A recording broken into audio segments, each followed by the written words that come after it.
Welcome back to the Journey to the FarLands. All right. Yes, it's been a while. And, oh my God, there's some ugliness out there. All right, let's see. I need to pick up my workbench, which I seem to have failed to do before. Why have I got a plain iron ingot sitting here? I'll get rid of the sand. And then break the workbench and get rid of the sand again. Get rid of the cobble. Okay. Alright, now, break out of here.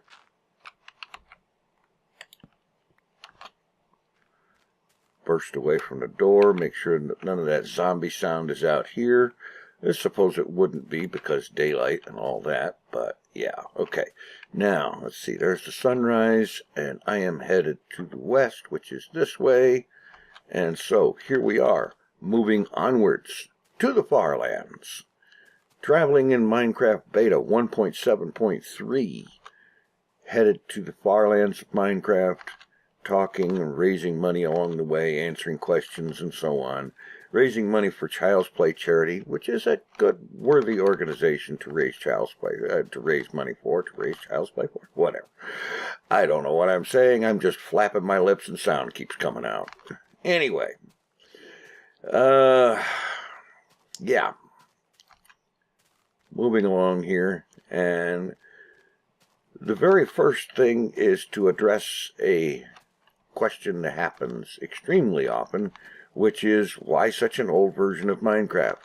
And the reason is that Beta 1.7.3 is the last version of Minecraft in which the FarLands actually exist.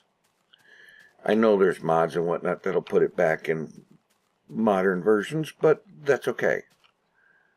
We're doing this the old school way, and that's the way that is. Anywho, and also little things like sprinting. You can't sprint in this version. There is no sprint. And you are right. Your eyes are not deceiving you. There is no hunger bar. This is before hunger. And so on. And just traveling westward is the main thing that I do. Generally speaking, 3 Minecraft days per episode. And along the way, I spend a lot of time talking about whatever comes along, and also to answer your questions, and so on. And even though I may not necessarily always have the quote-unquote right answer on something, you do have a guaranteed shot you're going to get my actual honest opinion about whatever, and so on. And I've been playing this up over the last couple of weeks, an FAQ kind of thing, and I suppose it might be better expressed as an Ask Me Anything or whatever, but it's this basic idea where you, the viewers, ask questions, whatever comes to mind, and I address these questions to the best of my ability as I continue walking on this really long trip to the FarLands of Minecraft. And yes, the only caveat I will put on the questions to be answered is that let's keep this whole thing family friendly, okay? I would appreciate that. I really like to keep things in a family friendly venue.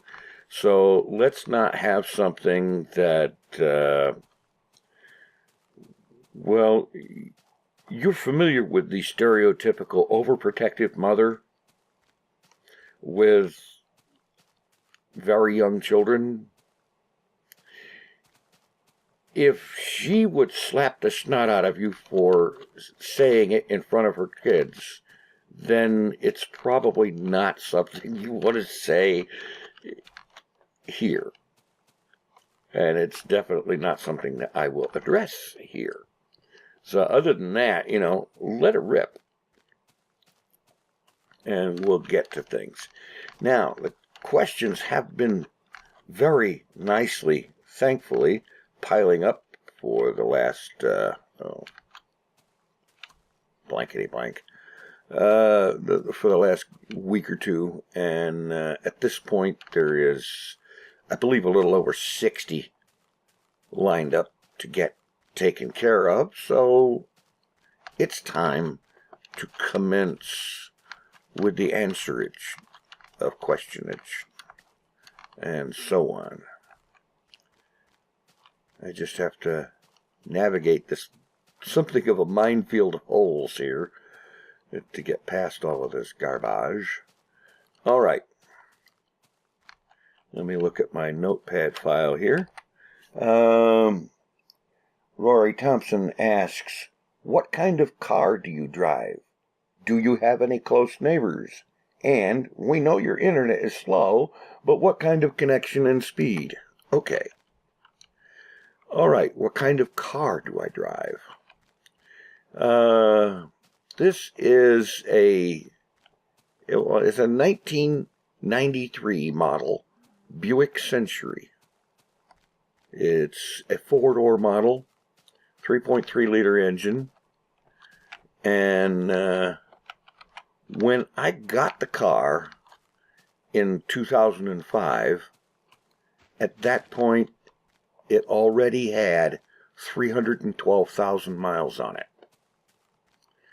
And sitting in my carport right now, it has 395,000 miles on it. That's a long lot of miles. And basically, I figure any car that has lasted that long. Shut up, zombie. Wherever you are.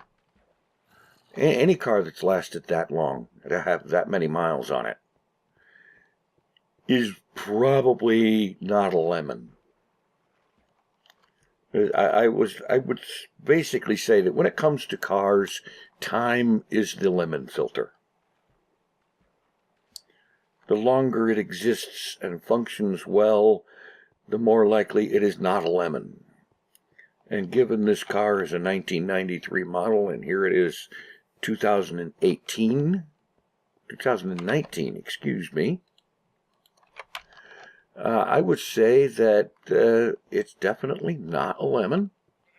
It is, mind you, it's been down a lot of road, and it does have some issues that need to be fixed or addressed in some way, shape, or form or another. But generally speaking, it's a good car. And trust me, if I could afford to spend, say, $2,000 or $3,000 on having the work done, I would love to have a good number of its systems restored and repaired to factory original. That would be great. But all in all, pretty good car. And like I said, any car that is still functioning and useful after that many years is more than likely a good one. Anyway, let's see. All right, moving on. Let's see. Do I have any close neighbors? Well, it depends on how you define close. And that is not a reference to depending on what the value of is or anything like that. Yeah, who remembers that bad joke? But, well, close neighbors, if you're talking about close as in close friends, no. I have lived in this house since December of 2001, and I couldn't even tell you my neighbors' names. Seriously.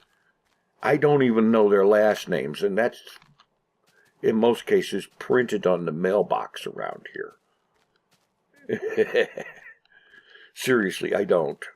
I have, when it comes to neighbors, I have a strict policy of I don't bother them, and all I ask from them is that they don't bother me. It's that simple. Very nice and easy, and I need to get down here and throw together a sleeping platform because it is now time to do that. All right, pop this down here, and 2 and 3, come back to, throw down a torch, and come over here and throw down a bed, and sleep. Because this is how we prevent having to deal with hostile mobs, because those are really not nearly as much fun as some people think they are. Especially when you're playing in a situation like this, and I'm a long way from spawn. Well, to give you an idea, I've been traveling west the whole time.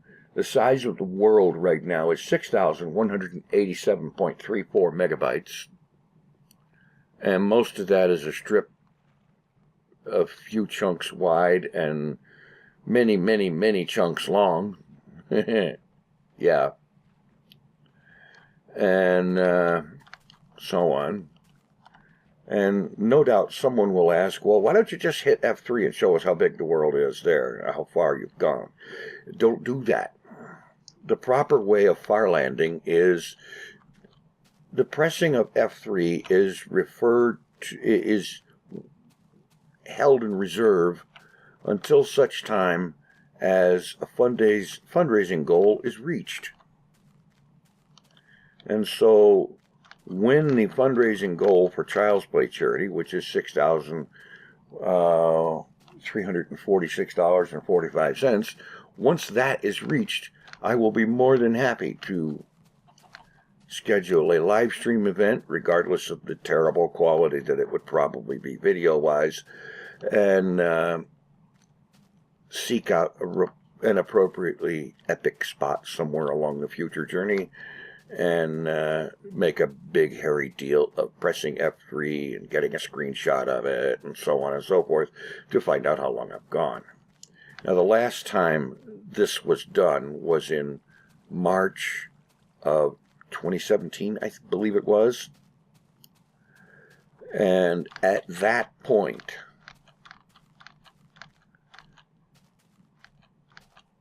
back then, the F3 number was that I had traveled for over 610,000 blocks. That's a long way. I believe I did the math on it, and I believe that worked out to something like 395 miles, for those of you who speak miles. And of course, for those of you who speak kilometers, it's a whole lot easier, because 610,000 meters is 610 kilometers. Yeah, good long ways, no matter how you slice it. And in spite of that, the FarLands happened somewhere in the neighborhood of 12.5 million blocks. Oh. So I've got a little ways to go yet. Yes, definitely. Alrighty. Anyway, let's see. The close neighbor thing. I was still on that. Yes. So, in terms of close, as in, do I know them well or anything like that? No. In terms of physically close, well, I suppose physically close would qualify, because there is one house kind of across the street from mine, and there is one house on either side. On the one side, the other house is about, I'd say, 15 feet away. And on the other side, the neighboring house is about 20, 30 feet away, something like that. And that's kind of pretty much what you would call normal. So physically close, sort of, kind of, but not excessively so, not offensively so. At least I don't think so. And, it's not like your neighbors are a paper-thin wall away because you live in an apartment or something like that. And I never understood why it is. I know this is a classic joke, but it's an actual real thing, too. And that is, why do they call them apartments if they're so close together? I realize that's kind of a joke, too. But it's also, in my opinion, a legitimate question. If they call it apartments, then why are they so close together? Never did figure that out. But anyway, so that's the thing with neighbors. In terms of how well I know them, I don't know them at all. And it's not that I'm really antisocial so much as I'm just non-social. I don't know them. I don't have any reason to know them, and I don't have anything against them. I don't dislike them or anything like that. I just, I keep to myself. I do my thing, and I don't bother the neighbors, and the only thing I ask of them is that they don't bother me. And it works. It works very nicely. I don't sit around and play loud stereos, and neither do they.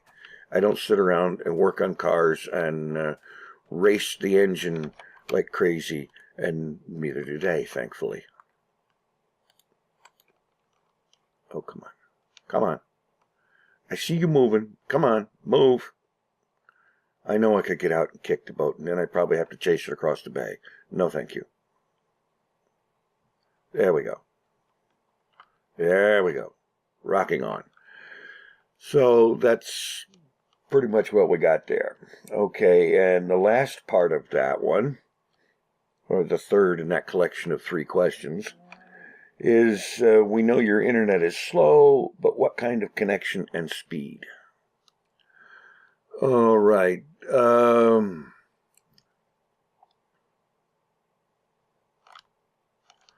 Well, let's see. Get out of here.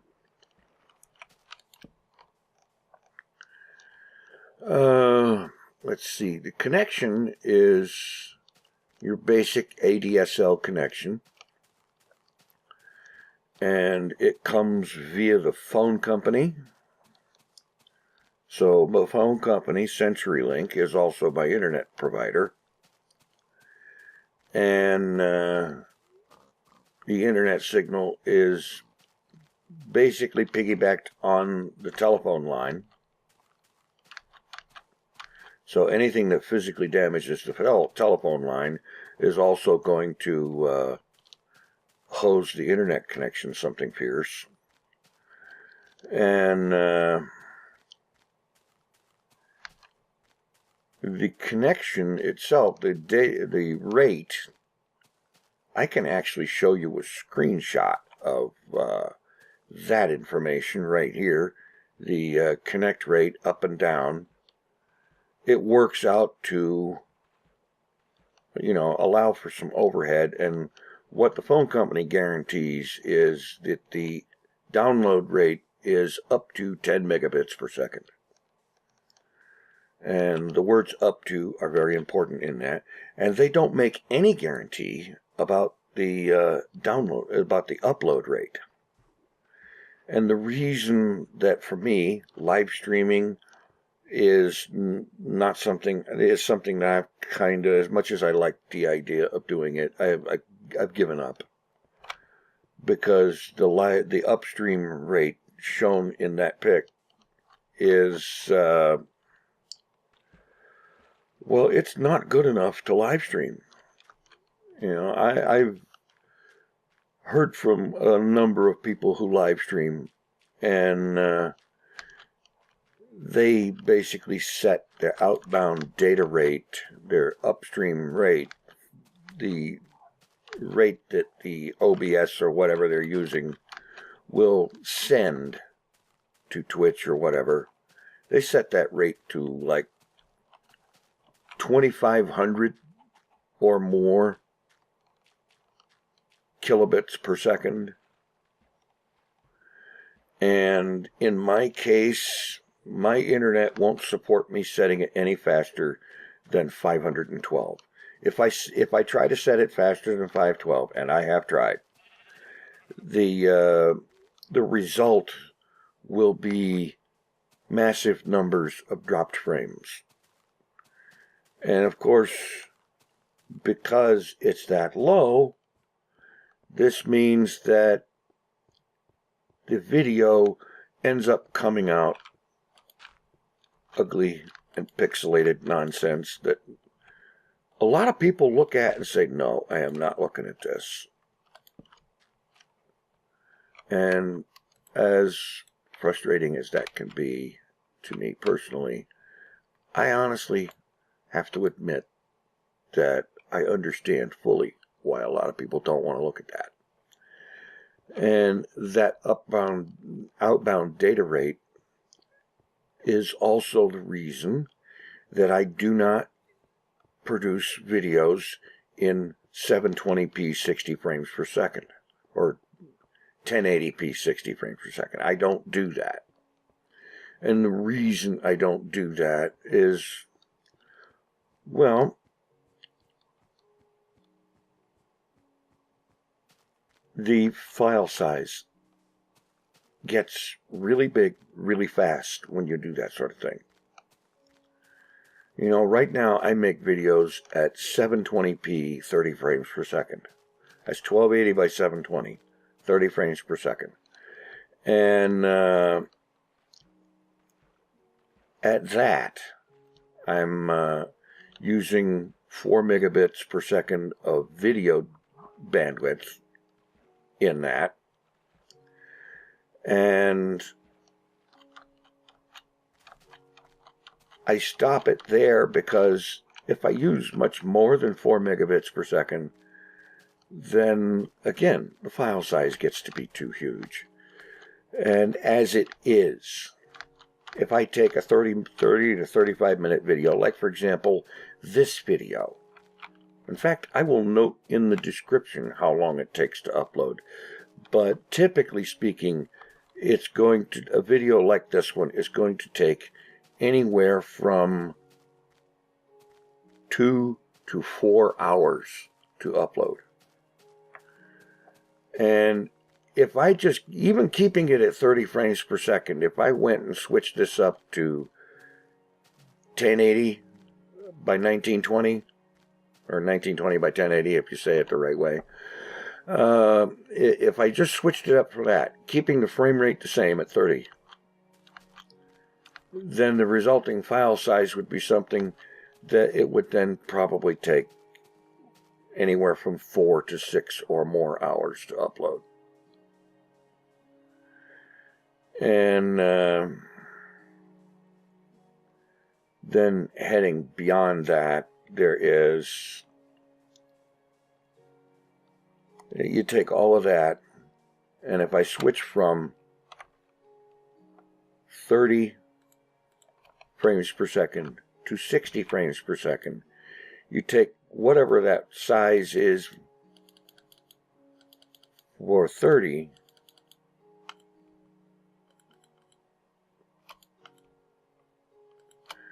and if you go 60 frames per second, you're going to have double the number of frames. And that's going to literally double the file size. And again, that's just a no freaking way. Because then we're talking 9 to 12 hours to upload a 30-minute video. And, call me picky, but that's unacceptable in the extreme. I'm not doing that. So once I get to a situation where I actually have fast enough internet to allow me to upload a 1080 by 60, a 1080p 60 frames per second video, 30 minutes long, in 30 minutes or less, then I will be more than happy to switch to producing that kind of video. I can produce that kind. I have everything I need to do it. Sony Vegas Pro 8 may be old, but it makes 1080p just fine. And given an upload rate that would support it, I would be more than happy to not only switch to using 1080-60, but to also double the bit rate that I render at. Instead of 4 megabits per second, I would render at 8 megabits per second, or maybe even 10 or 12, Given an upload rate to support it, I would be more than happy to throw all kinds of bit rates at the video to make the quality better and to so on. Do all of that. I would love to. And given an internet speed that would support it, being able to upload a half an hour video in, say, a half an hour or less, I think that's reasonable. Given the ability to do that, oh yeah, I'm all over it. Guarantee it. Would not hesitate 1 second to make that switch. And the reason I don't have faster internet than I do is mostly because I live in northeast Arkansas. And it's a very rural area. And rural areas don't get a whole lot of attention from internet service providers in terms of providing the fastest upload rates or the fastest download rates. That 10 megabit per second package that I've got for download rate, that's the fastest package you can get around here. There is nothing faster. And CenturyLink is the only internet service provider around here. Well, actually, I take that back. There is this Fidelity thing. This thing called Fidelity that showed up in the last year or two or whatever, I think. Or at least I've noticed in the last couple of years. And I don't know what kind of physical connection they're using. I got a feeling it's over cable, as in cable TV or something. I don't know. For that matter, it could be satellite or something. And satellite is something I would never touch because good heavy cloud cover or rainstorm can interrupt that. I had satellite TV a bunch of years ago, and that's the way it was. You get a good heavy thick cloud cover and all of a sudden your TV doesn't work. Really, really annoying. Don't ever want to do that again. And yeah, that sort of thing. And let's see, I did check them out, this Fidelity thing, and I won't even consider it because they're not making any offers that are any better than what I already have. And while 10 megabits download may not seem a lot to a lot of people, I can put it this way, that most of the time, a 10 megabit download rate is perfectly fine for me. I don't do an enormous amount of mega downloading or anything like that. I watch videos on YouTube, That's about the most extensive thing I do with download, is to watch videos on either YouTube or to watch a Twitch stream or something like that. So, I'm actually okay with the download rate. I mean, yeah, faster would be nicer, but I can live with the 10 megs. The part that is in my opinion, crippling and very problematic is the upload rate.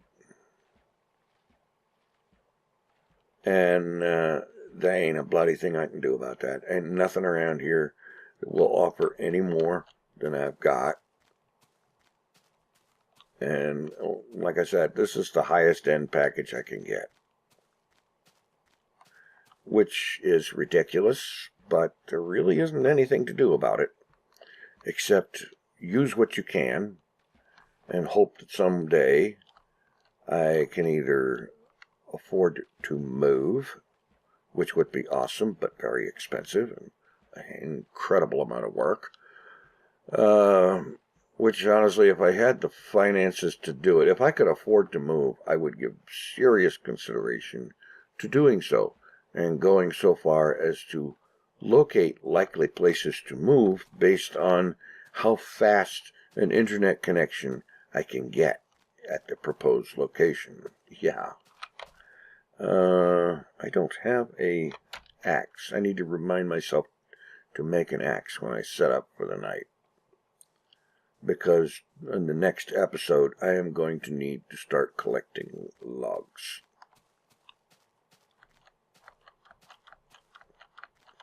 Yeah. I should have collected some this time around, but oh well. Anyway, that's, I think that's a decent start. And I need to start making a decent start into digging into the ground here.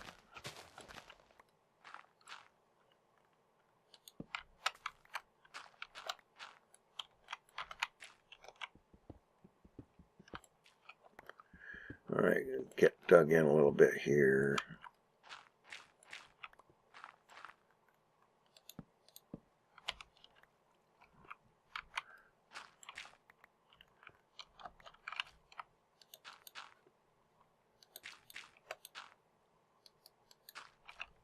All right, that'll do there, and we'll just block that.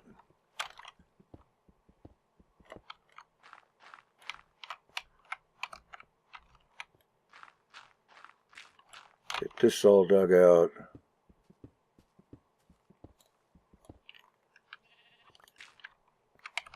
Okay, workbench, bed. Let's make some new beds. Okay. Just make 2. Because I've already got 1. And then I've got 3 boats. All right, break this thing up.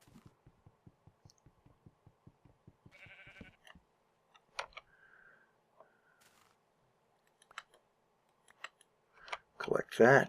Okay, and I'll be throwing out a bunch of garbage when I leave. And let me take just a moment and make some more torches.